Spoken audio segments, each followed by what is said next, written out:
ప్రజాస్వామ్యంలో ఎలాంటి సంఘటనలు జరుగుతాయా అని ఆశ్చర్యపడే విధంగా ఈ సంఘటన జరిగింది.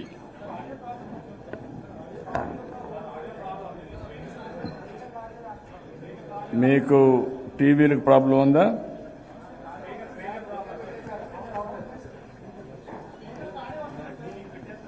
దానికి వచ్చి ఉంటాయి కదా, దానికి వచ్చి ఉంటుంది. ఇంకా మీకు ప్రాబ్లం ఎక్కడుంది?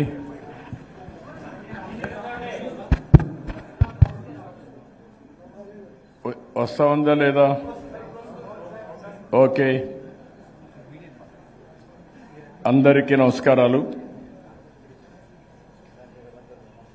రాష్ట్రంలో ఉండే 5 కోట్ల ప్రజలందరికీ, భారతదేశంలో ప్రపంచ దేశాల్లో ఉండే ప్రజాస్వామ్యవాదులందరికీ కూడా నమస్కారాలు. ఈరోజు ఇక్కడ వచ్చి చూసినప్పుడు ప్రజాస్వామ్య దేశంలో ఇలాంటివి సాధ్యమని ఆశ్చర్యం వేస్తుంది. ఎవరు కూడా కలలో కూడా ఊహించాం. ఒక వ్యక్తి విలాసవంతమైన జీవితాల కోసం, తన స్వార్థం కోసం ఏ విధంగా ఇలాంటి కార్యక్రమాలు చేస్తాడో ఇది చూసిన తర్వాత మైండ్ బాగ్లింగ్, గుండె చెదిరిపోయే నిజాలు వస్తున్నాయి. ఇంత నేరాలు చేయాలంటే కూడా ధైర్యం ఉండాలి, అన్నిటికీ తెగించాలి, అప్పుడే చేయగలుగుతారు. అయితే ఈరోజు ప్రజాస్వామ్యం చాలా బలమైనది. ఇదే ప్రదేశంలో ఇలాంటి జరుగుతున్నాయని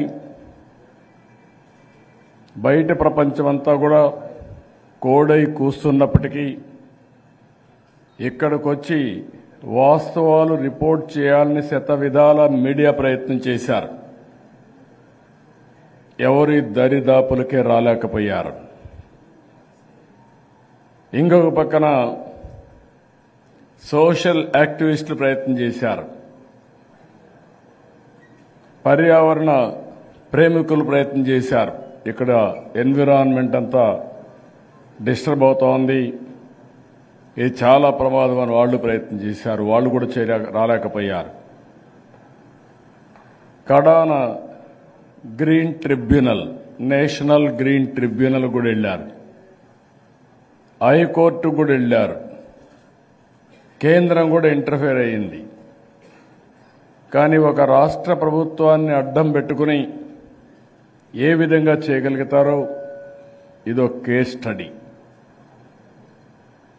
నేను ప్రయత్నం చేశాను ఇక్కడ రావడానికి.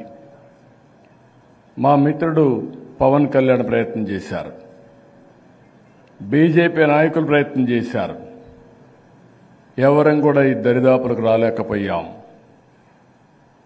అవన్నీ చూసిన తర్వాత ప్రజాస్వామ్యం అనేది ఎంత బలమైందంటే ఈరోజు నేరుగా వచ్చి చూడడమే కాదు, ఈ బిల్డింగులు ఏం చేయాలి, ఎంత దుర్మార్గంగా చేశారు అని ప్రజలకు చెప్పే అధికారం మాకు ఇచ్చారు. ఏ ప్రజాస్వామ్యం అయితే ఆశ్చర్యపోయే విధంగా ఇక్కడ జరిగిందో అదే ప్రజాస్వామ్యం ఎలాంటి వ్యక్తులు రాజకీయ జీవితాలకు ఉండడానికి అర్హులు కాదని తీర్పు ఇవ్వడమే కాకుండా ఈరోజు ఎలాంటి సంఘటనలు జరగకుండా చూడడానికి, జరిగిన సంఘటన ప్రజలందరూ కూడా అర్థం చేసుకోవడానికి మళ్లీ అవకాశం ఇచ్చే పరిస్థితికి వచ్చారు. ఈ ప్యాలెస్ను చూస్తే నేను చాలా దేశాలు తిరిగాను, చాలా మంది పాలకులను చూశాను. ఒక సీఎం విలాసం కోసం పర్యావరణాన్ని విధ్వంసం చేసి ప్యాలెస్ కట్టుకోవడం ఎక్కడా నేను చూడలేదు. ఒకప్పుడు Chandragiri palace, Vizianagaram palace, Mysore palace, ఇలాంటి ప్యాలెస్లు చూశాం. నాగరిక ప్రపంచంలో చరిత్రలో ఆ ప్యాలెస్లు ఉండిపోయాయి తప్ప ఈరోజు మళ్ళీ అలాంటి ప్యాలెస్లు కట్టుకోవాలని ఎవరు కూడా ప్రయత్నం చేయలేదు. అలాంటి చర్యలు చేపట్టే పరిస్థితులు లేరు. ఆ రోజు కూడా మీరు చరిత్రలో చూస్తే ఆ రోజు పాలకులు విలాసవంతమైన జీవితానికి పెద్ద పెద్ద ప్యాలెస్లు కట్టుకునేవాళ్ళు. ప్రపంచంలో దొరికే మార్బులంతా తీసుకొచ్చి పెట్టేవాళ్ళు. ఫర్నిచర్ అయితే ఫ్యాన్సీ ఫర్నిచర్ పెట్టేవాళ్ళు. కమ్మోళ్ళు కూడా అదే మరి తయారు చేసేవాళ్ళు. షాండ్లియర్స్ కూడా పెట్టేవాళ్ళు. అది నేను హైదరాబాద్ ప్యాలెస్లో, ఢిల్లీలో చూసా, నిజాం ప్యాలెస్, పలక్నమా ప్యాలెస్ చూసా. అలాంటి ప్యాలెస్ల్లో వాళ్ళు పెట్టుకునే ఇది చూస్తే ఇప్పుడు ప్రజాధనంతో ఈ విధంగా చేసే ధైర్యం వచ్చేసారంటే ఇది ప్రత్యక్షంగా మీరందరూ సాక్షులు, మనందరం చూశాం. ఈరోజు ఇక్కడ చూస్తే ఇది చూసిన ప్రతి ఒక్కరికి మొట్టమొదటిసారి కలిగేది ఆశ్చర్యం, ఆ తర్వాత వచ్చేది ఉద్వేగం. ఒక వ్యక్తి విచ్చలవిడితనంతో ఇంత దుర్మార్గంగా చేయగలుగుతాడని ప్రతి ఒక్కరికి ఆవేశం వస్తుంది, ఆక్రోశం వస్తుంది, బాధ కలుగుతుంది. కనీసం ఉత్తరాంధ్ర మొత్తం ఇరిగేషన్ ప్రాజెక్టులన్నిటికి కలిపి 400 కోట్లు ఖర్చు పెట్టలేదు, కానీ సొంత ప్యాలెస్ కోసం 431 కోట్లు ఖర్చు పెట్టారు. ఈ ప్యాలెస్ కట్టినప్పుడు చెప్పిన మాటలు మీరు చూశారు. అడుగడుగున అబద్ధాలు చెప్పడం మొదలుపెట్టారు. ఇది టూరిజం కోసమే కడుతున్నానని నమ్మించారు. అక్కడి నుంచి ఇటీవల కాలంలో కొన్ని వార్తలు వస్తే ప్రధానమంత్రి, ప్రెసిడెంట్ వస్తే వాళ్లకు విడిది కోసం కట్టామని బుకాయించే పరిస్థితికి వచ్చారు.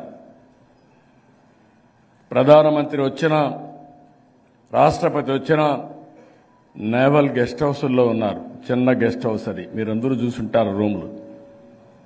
వాళ్ళు ఎప్పుడు కూడా ఇలాంటి ప్యాలెస్లు కావాలని కోరుకోలేదు. కడాన వాళ్ళను కూడా బజార్లోకి తీసుకొచ్చే పరిస్థితికి వచ్చారు.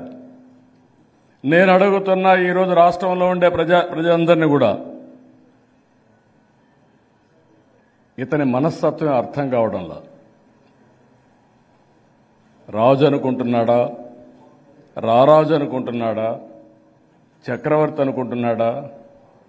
శాశ్వతంగా ఈ ప్యాలెస్లో కూర్చొని ఇప్పుడే నేను చూస్తే ఒక్కొక్క ప్యాలెస్ ఒక్కొక్క చాలా మామూలుగా మా వాళ్ళు ఇప్పుడే చెప్తున్నారు, అవన్నీ బిల్స్ చూడాలి, మీకు కూడా పెడతాం, టబ్బుకి ఎంత అయిందని. ఎంత ఖర్చు పెట్టారు? 36 లక్షలు. విలాసవంతమైన ఆయన ఆ టబ్లో పడుకోవడానికి 36 లక్షలు. కమ్మోడ్ 12 లక్షలు. అంటే కెన్ యూ ఇమాజిన్? ఇక్కడ నేను చూశాను, ఇక్కడ 3 ప్యాలెస్లు కట్టారు. మొత్తం కలిసి ఇక్కడ చూస్తే ఎందాడ గ్రామ పరిధిలో సర్వే నెంబర్ 19లో మొత్తం 61 ఎకరాలు. ఇందులో 9.88 ఎకరాల్లో 7 బ్లాకులతో కూడిన విలాసవంతమైన భవనాలు నిర్మించారు. ఇది చూస్తే మొత్తం 19,960 చదరపు మీటర్లు అనుకున్నారు. కడాన వీళ్లు చూస్తే 13,542 చదరపు మీటర్లు కట్టారు. 4 బ్లాకులు మాత్రం. ఈ 4 బ్లాకులు చూస్తే విజయనగరం బ్లాక్, అక్కడ ఏబిసి 3 బ్లాకులు దాంట్లో కట్టారు. అక్కడ ఒక మామూలుగా చూస్తే అదిరిపోయే బిల్డింగులు. ఇది బిగినింగ్ మాత్రం మనం అనుకున్న 9.88 ఎకరాలు అనుకున్నది దగ్గర దగ్గర 18 ఎకరాల పైన ఆక్యుపై చేసుకున్నారు. ఈ కొండంతా కొట్టేశారు 61 ఎకరాల్లో. ఆ కొండను మీరు చూస్తే జపాన్లో ఈ టెక్నాలజీ ఉపయోగిస్తారు. ఆ జపాన్లో ఉపయోగించే టెక్నాలజీ ఉపయోగించుకుని ఎప్పుడు కూడా ల్యాండ్ స్లైడ్ జరగకుండా దానికి డ్రౌటింగ్ అవన్నీ పర్ఫెక్ట్గా చేసి ఇవన్నీ కూడా క్రీపర్స్ అన్ని పెట్టి ఏ విధంగా తయారు చేశారో మనం చూసాం. ఈ బిల్డింగ్ ఎదురుగానే మనం చూస్తే బ్లూ ఫ్లాగ్ సీ, ఇది ఒక సుందరమైన ప్రాంతం. విశాఖపట్నంలో అన్ని బీచ్ల కంటే one of the best beach. నేను ఇప్పుడు వచ్చిన రోడ్డు అంతా బ్లాక్ చేసేశారు. ఎవరిని ఈ ప్రాంత సరిహద్దులకు రానియకుండా బ్లాక్ చేసి వీళ్ళ విలాసం కోసం ఇష్టానుసారంగా చేసే పరిస్థితికి వచ్చారు. ఫస్ట్ బ్లాక్లో మీరు చూస్తే ఫస్ట్ ఏలో 4 బెడ్రూమ్లు ఇవన్నీ చేశారు. ఆ డీటెయిల్స్ అని మీకు ఇస్తాం. బిలో వస్తే మళ్ళీ 3, 4 బెడ్రూములు చేశారు. సిలో 3, 4 రూములు అవన్నీ బెడ్రూములు చేసే పరిస్థితికి వచ్చారు. కడాన్ పక్కన ఇంకొక పక్కన చూస్తే గజపతి బ్లాక్. గజపతి బ్లాక్లో మీరు ఒకసారి చూసినప్పుడు అక్కడంతా కూడా ఆఫీస్ కాంప్లెక్స్ కట్టారు. వీళ్ళకి ఎక్కడ చూసినా సముద్రం వ్యూ కనపడాలి. లగ్జరీ మాత్రం మన ప్యాలెస్ల కంటే కూడా అదిరిపోయే లగ్జరీ కనపడాలి. ఇక్కడికి వచ్చారు. ఇది కళింగ బ్లాక్. కళింగ బ్లాక్లో మీరు చూస్తే 300 మందికి కాన్ఫరెన్స్ పెట్టారు. రాజులు కూడా ఇలాంటి ఆఫీసు కట్టుకుంటారని నేను అనుకోను. లేవు.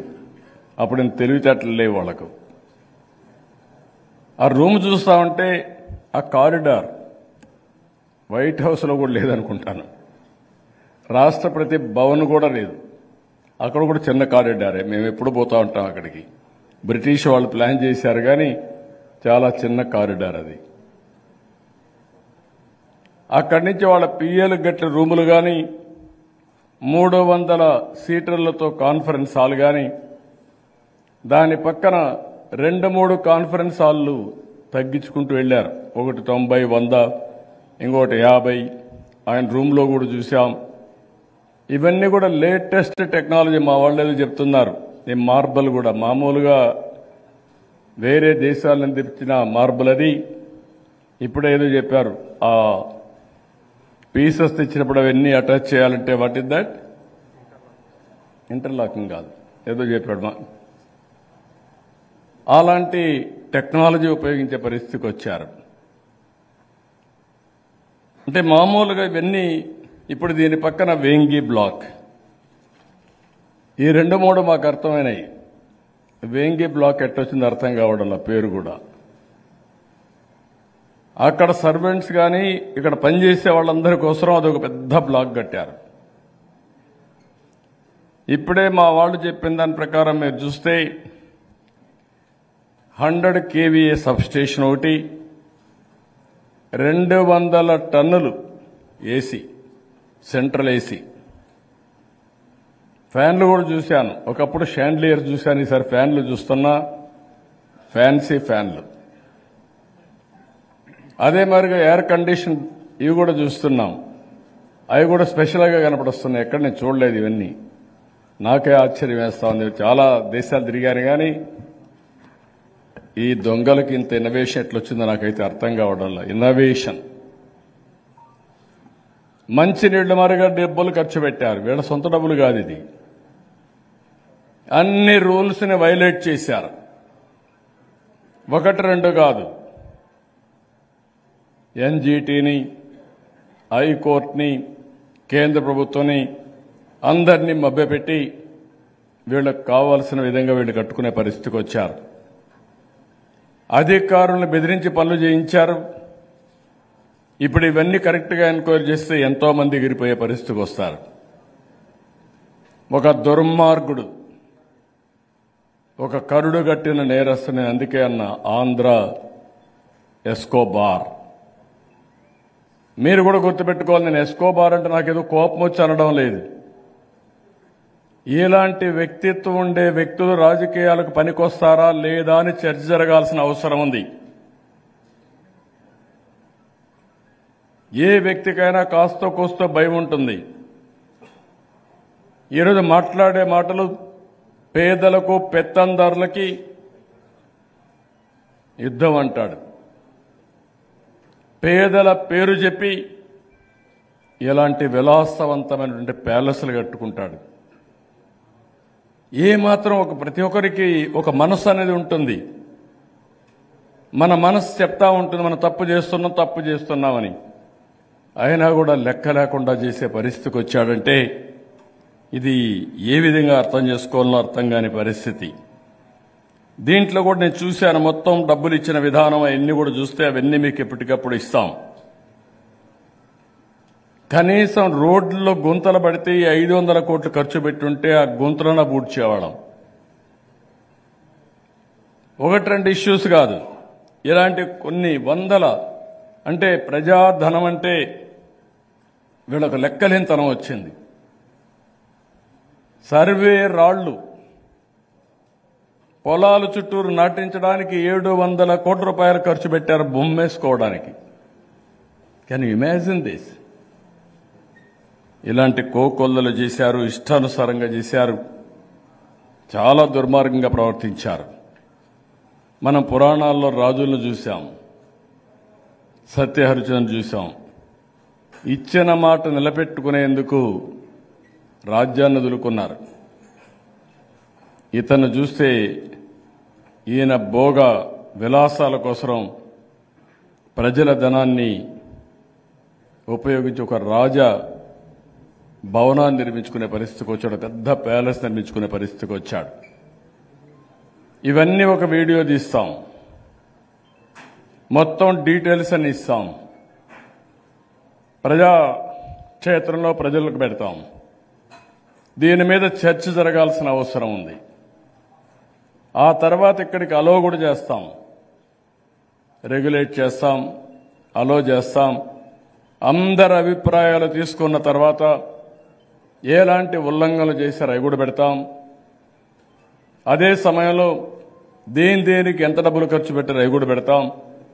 ఇవన్నీ చేసిన తర్వాత దీన్ని ఏం చేయాలి? ఇప్పుడు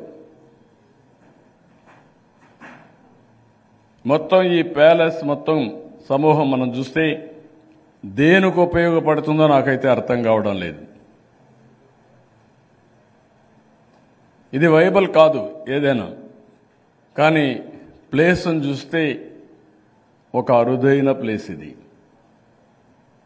దేశంలో ఎక్కడా లేనటువంటి అరుదైన ప్లేస్ పైన ఈయనకి కనబడింది. అందుకే మనం చూసి ఇక్కడ క్యాంప్ ఆఫీస్ ఏంటో నాకు అర్థం కాల. ఆయనకే కాదు, ఇంకొక ఆఫీసు కట్టారు, నేను పేరు చెప్పను, గజపతి బ్లాక్. ఏదైనా ఒక ప్లానింగ్ ఉండాలి కదా, ఒక పర్పస్ ఉండాలి కదా. ఎక్కడికి పోతున్నారు మీరు? నేను అడుగుతున్నా, ఇక్కడ చెత్త మాట్లాడుతూ ఉంటారు వాళ్ళందరినీ సమాధానం చెప్పమని. సిగ్గు, బిడియం, ప్రజల మీద, ప్రజలంటే కాస్తో కోస్తో భయం ఉంటే you have to answer all these things. You are also equally responsible. ఒక దుర్మార్గుడు దుర్మార్గం చేస్తే పక్కనుండే వాళ్ళకి చెందదని కాదు, వీళ్ళకు కూడా చెందుతుంది. వాళ్ళ పార్టీ నాయకులు ఆన్సర్ చేయాలి, పార్టీ కార్యకర్తలు ఆన్సర్ చేయాలి, అందరూ ఆన్సర్ చేయాలి. ఇంత మునుపంతా ప్రజాధనాన్ని దోచుకుని ఊరికి ఒక ప్యాలెస్ కట్టుకుని ఇప్పుడు ప్రజాధనాన్ని అంటే విచ్చలవిడతనం వచ్చింది, శాశ్వతంగా ఉంటామనే ధీమా వచ్చింది. నాకైతే అర్థం కావడంలా. ప్రజాస్వామ్యంలో ఎవరు శాశ్వతం కాదు. ప్రజలు మనల్ని ఆమోదించినంత వరకే మనం ఉంటాం. అది కూడా అర్థం కాకుండా శాశ్వతంగా ఉంటాను విశాఖపట్నాన్ని మోసం చేయడానికి చేసే అరాచకాలు చేసి రాజధాని ఇక్కడ పెడుతున్నానని చెప్పి ఇలాంటి తప్పుడు పనులు చేశాడు. అంటే ప్రజల్ని మభ్యపెట్టి మోసం చేసి ఇతను పబ్బం గడుపుకునే పరిస్థితికి వచ్చాడు. అంటే వాళ్లకు రాజధాని కడుతున్నానంటే మోసపోతారని ఇక్కడ ఎన్ని కడితే క్షమిస్తారని చెప్పి అనుకున్నారు. కానీ రాష్ట్రంలోనే హైయెస్ట్ మెజారిటీ పెద్ద ఎత్తున ఓట్లు వేసిన ప్రాంతం విశాఖపట్నం. అది ఇక్కడ ప్రజలకుండే విజ్ఞత, వాళ్లకుండే నీతి నిజాయితీ, వాస్తవాలను వాస్తవాలుగా గ్రహించారు, మంచిని మంచిగా చూశారు, చెడును ఖండించారు. అందుకే ఈ తీర్పు ఇచ్చే పరిస్థితికి వచ్చారు. ప్రజా తీర్పు వచ్చింది. కానీ వాళ్ళు ఏ ఆలోచన అయితే మా మీద పెట్టుకున్నారో, ప్రజలు ఎలాంటి పరిపాలన ఇస్తాం, ఎలాంటి దుర్మార్గాన్ని ఏ విధంగా ఖండిస్తాం, ఎలాంటివన్నీ ఏ విధంగా సరిచేస్తామని చూసే పరిస్థితిలో ఉన్నారు. దానికే ఈరోజు మొట్టమొదటిసారిగా నేను ఇక్కడ సమీక్షలకు వచ్చినప్పుడు నేను నేరుగా చూడాలనే ఉద్దేశంతో చూశాను. చూసిన తర్వాత మాత్రం నేను ఊహించలేదు, నేను కళ్ళలో కూడా ఊహించలేదు. ఒక రాజకీయ నాయకుడు ఇలాంటి తప్పుడు పనులు చేస్తారు, తప్పుడు పనులు చేసి ఎదురుదాడులు చేస్తారని నేను కళ్ళలో కూడా ఊహించలేదు. అలాంటి సంఘటన ఇది. అందరినీ విస్మయానికి గురి చేసే సంఘటన. ప్రజాస్వామ్యవాదులందరూ ముక్త కంఠంతో చీకొట్టవలసిన సంఘటన. దానికే ఈరోజు దీన్ని చర్చ చేద్దాం. చర్చ చేసిన తర్వాత దీన్ని ఏ విధంగా లాజికల్గా తీసుకెళ్తారని చెప్పి తెలియజేసుకుంటూ, ఇప్పుడు మీరేమన్నా క్వశ్చన్స్ ఉంటే చెప్పండి. అదన్నీ ఇప్పుడు వద్దు. ఇక్కడ దానికంటే చాలా ప్లేస్ ఉన్నాయి అక్కడ మాట్లాడుకుందాం. ఇక్కడ ఋషికొండ ప్యాలెసే.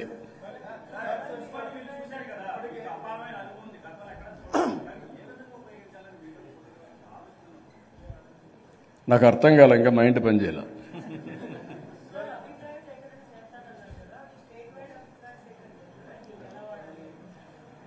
అభిప్రాయ సేకరణ కంటే ఇది నేరం అవునా కాదా, ఇంత నేరం చేసిన వాళ్ళు ఏం చేయాలని చర్చ చేయాలనా లేదా? ప్రజాకోర్టులో అన్ని కలిపి వేశారు. ఆ రోజు ప్రజలకు ఇంత జరిగిందని ఎవరికి తెలియదు. ఆ రోజు ఓట్లేసినప్పుడు ఫీల్ గుడ్ ఫ్యాక్టర్ మీద ఇలాంటి తప్పుడు పనులు చేశారని ఓట్లేశారు. ఇప్పుడు తవ్విన కొద్దీ ఒకటి రెండు కాదు, అనేక ఆశ్చర్యం కలిగించే సంఘటనలు వస్తున్నాయి. దట్ ఈస్ వేర్ నేను అనేది అంటే చర్చ జరగాలి, ప్రజలందరూ కూడా చూడాలి. ఎవడిచ్చాడు ఈ రైట్ వీళ్ళకి? ఎంత ధైర్యం ఉండాలి వీళ్ళకి ఇలాంటి తప్పులు చేయడానికి? తప్పులు చేసి ఇంకా బుకాయిస్తున్నారని వీళ్ళు ఏం చేయాలి అనేది చర్చ జరగాల్సిన అవసరం ఉంది. ఏమండి,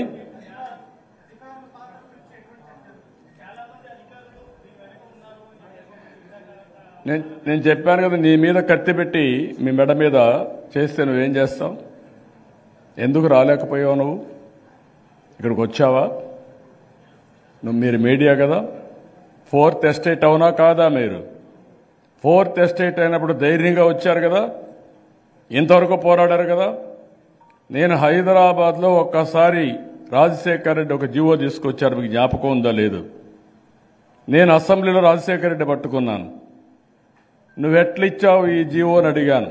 ప్రెస్ అంతా కూడా నియంత్రణ చేసే జీవో. ఇమ్మీడియట్గా రాజశేఖర్ లేదు నేను ఇవ్వలేదన్నాడు. మీరు కూడా రేస్ కుక్కల మారిగా వచ్చారు. ఏమయ్యారు మీరు 5 ఏళ్లు? డోంట్ మిస్టేక్ మీ. ప్రతి ఒక్క అధికారి పరిస్థితి. నేను వాడిన భాష ఎస్కోబార్ అన్నాను. సీ దట్ 4 సిరీస్ అవే జరిగాయి, అదే చేశారు. అంటే ఎక్కడికి పోతున్నాను అడుగుతున్నా. నాకేదో కోపం ఉండి కాదు. 40 ఏళ్ళు రాజకీయాలు చేశాను, ఎంతో మందిని చూశాను, పోరాడాం. మేం పోరాడింది రాజకీయ పోరాటం, సిద్ధాంతపర పోరాటం, ప్రజల కోసం పోరాడాం. ఎప్పుడు ఇలాంటి జరగల.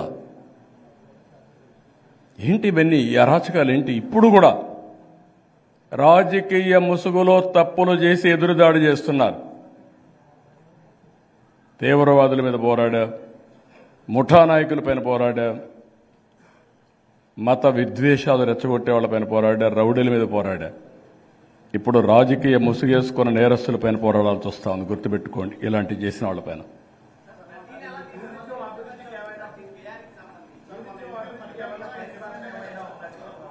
నేనేమంటానంటే టూరిజానికి కూడా కాస్ట్లీ అఫేర్ ఇది.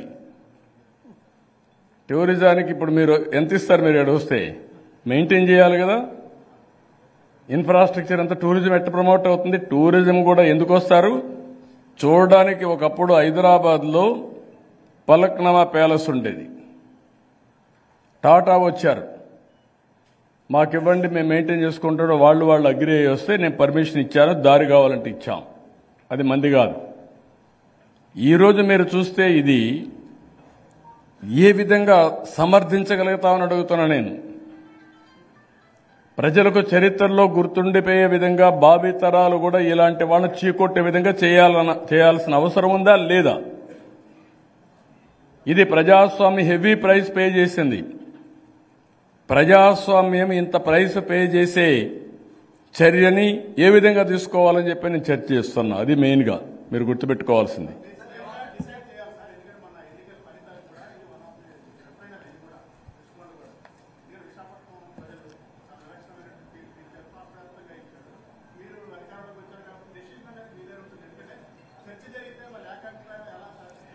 చర్చ కాదు, చూడాలి అందరూ.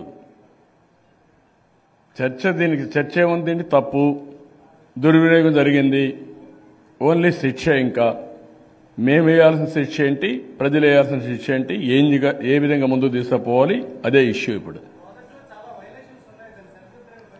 ఉన్నాయి. అంటే అప్పుడు రాష్ట్ర ప్రభుత్వం వర్సెస్ కోర్ట్. ఇప్పుడు రాష్ట్ర ప్రభుత్వం కోర్టు లేదు.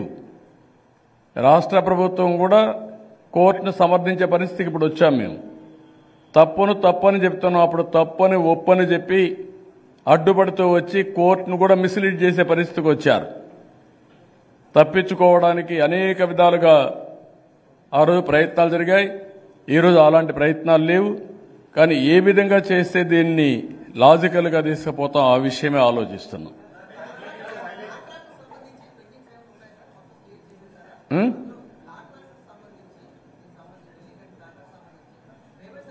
లేదు, ఇంకా కొంత ఉందన్నారు.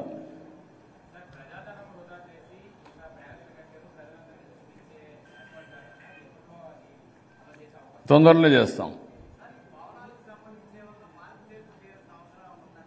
దేనికి? ముందు ఇది యాజ్ ఇట్ ఈజ్ ప్రజలను చూడండి. చూసిన తర్వాత ఒక ఐడియా వస్తుంది. నేను ఆ రోజు మీరు చూస్తే ప్రజా ప్రయోజనాల కోసం పోలవరం కడుతున్నాం.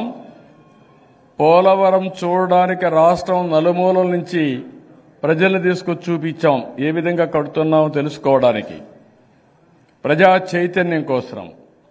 ఇప్పుడు ఒక దుర్మార్గమైన కార్యక్రమం ఏ విధంగా చేశారో ప్రజలకు తెలుసుకోవాల్సిన అవసరం ఉంది, బాధ్యత ఉంది. ఏ నాయకుడిని నమ్మాలి, ఏ నాయకుడికి ఓటేయాలి, ప్రజాస్వామ్యం అంటే గుడ్డిగా నమ్మడం కాదు. కనీసం మీ పిల్లల పెళ్లిళ్లు చేయాలంటే ఎన్నిసార్లు మీరు ఆలోచిస్తారు, ఎంత సమాచారం సేకరిస్తారు? ఒక రాజకీయ నాయకుడు కూడా ఓటేయాలంటే అదే ఆలోచిస్తే తప్ప ఈ దేశం ఇలాంటి వ్యక్తుల నుంచి కాపాడుకోలేం. ఏదండి?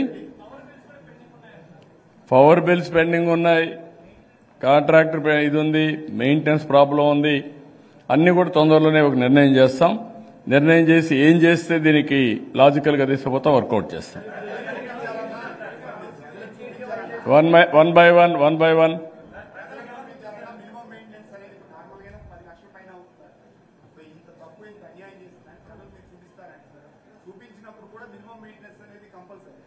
అవి చేయాలి కదా ముందు. అంటే ఇలాంటి ప్రైస్ భవిష్యత్తులో పే చేయకుండా. ఈరోజు ఈ దేశంలో ఏంటండి, నేను ఏం చేసినా ఒక 6 నెలల తర్వాత ప్రజలు మర్చిపోతారు, మభ్య పెట్టచ్చు, మళ్ళా అధికారం రావచ్చు, దోచుకోవచ్చు, కొన్ని రోజులు జైల్లో ఉండొచ్చు. జైల్లో ఉంటే నాకు 1,00,000 కోట్లు మిగిలిపోతాయి, నా జీవితాంతం విలాసవంతంగా ఉండొచ్చు. What is this? Is it right? ఏ విధంగా సంపాదిస్తారు మీరు? వ్యాపారాలు చేయండి, వ్యవసాయం చేయండి, ఇండస్ట్రీ పెట్టుకోండి. న్యాయసమ్మతంగా సంపాదిస్తే ఎవరికి అబ్జెక్షన్ లేదు. కానీ రాష్ట్రాన్ని దోచుకుని సంపాదిస్తే మాత్రం అది ఏమాత్రం కూడా సమర్థనీయం కాదు. దీనివల్ల రాబోయే రోజుల్లో ఇలాంటి అవినీతి పరులు హీరోలుగా తయారైతే సమాజం ఎక్కడ పోతుందని అడుగుతాను. ఏది లెటెస్ట్ సీ అదే అన్ని ఆలోచనలు. ఎందుకంటే నేనేంటంటే ఒక కాస్ట్లీ ప్రయోగం జరిగింది ఇక్కడ. ప్రజాస్వామ్యం చిన్నబోయేడుగా జరిగింది. Be clear. ప్రజలు మోసపోయేడుగా చేశారు. అలాంటి జరిగినప్పుడు మళ్లీ ఇలాంటి పునరావృతం కాకుండా ఉంటే ఈ రాష్ట్రం బాగుపడుతుంది. భావితరాల భవిష్యత్తు బంగారు భవిష్యత్తు అవుతుంది.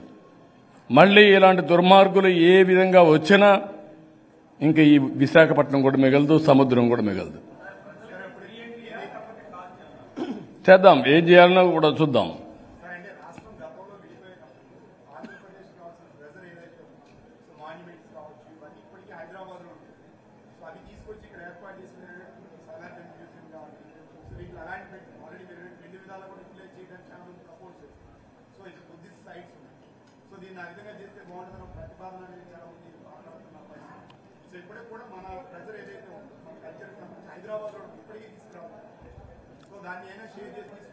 సాలార్జంగ్ మ్యూజియం కూడా ఇంత బాగలేదు.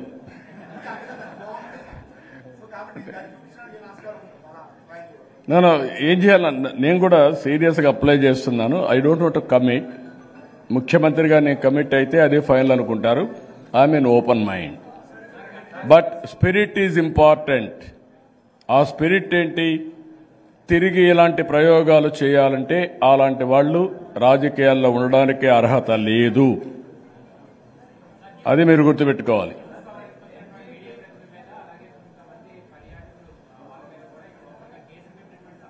ఆ కేసులను తీసేస్తాం, అదేం బాధ లేదు. ఆ కేసులు తీసేయడం మా బాధ్యత. ప్రజలిచ్చిన మ్యాండేట్ అదే, తప్పకుండా తీసేస్తాం అవన్నీ. అది పెద్ద ఇష్యూ కాదు.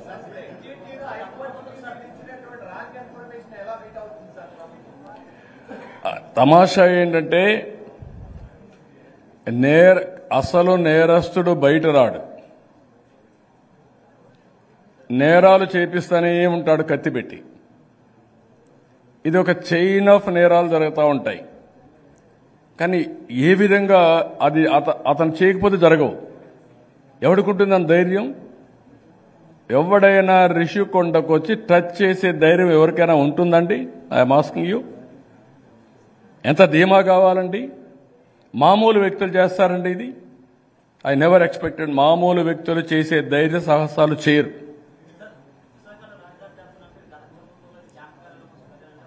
ఏది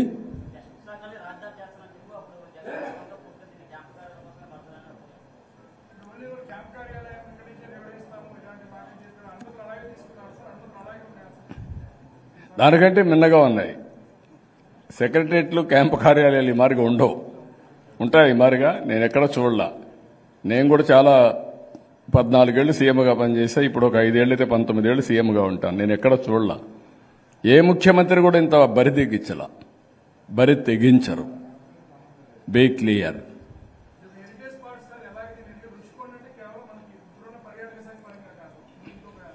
కాదు, మా ఋషులు జ్ఞానం చేసినటువంటి ప్రదేశం ఇది. అలాంటి ఈ రిషి కొండనే లెక్క పెట్టుకోకుండా బోడిగుండు కొట్టించారంటే ఏమనాలి? మనకందరికి ఇక్కడ వచ్చే బోట్లు ఒకప్పుడైతే ఇక్కడికి వస్తే విశాఖపట్నానికి వచ్చావని గుర్తించుకునేవాళ్ళు. ఇది ఒక సింబల్. కల్చర్కి, మన సాంప్రదాయానికి పేరే ఋషి కొండ. ఋషులు జ్ఞానం చేసిన కొండ ఇది. అలాంటి కొండని మారి చేయడం అనేది చాలా దుర్మార్గం. నేను మాట్లాడదాం ఆ ప్రదకంగా. దీని కింద ఏంటని మాట్లాడు. ఓకే, మీరు okay with this again I'm appealing all of you. టోటల్గా దీనికి సంబంధించిన డీటెయిల్స్, వీడియో, ఈ 61 ఎకరాల భూమి, ఇటీవల జరిగిన అరాచకాలు, కేసులు, వేసిన డాక్యుమెంట్స్, ఎవ్రీథింగ్ ఆన్లైన్లో పెడతాను. మీకు కూడా ఇస్తా. అవన్నీ మీరు చదువుకొని ప్రజల్లోకి తీసుకుపోయే బాధ్యత తీసుకోండి.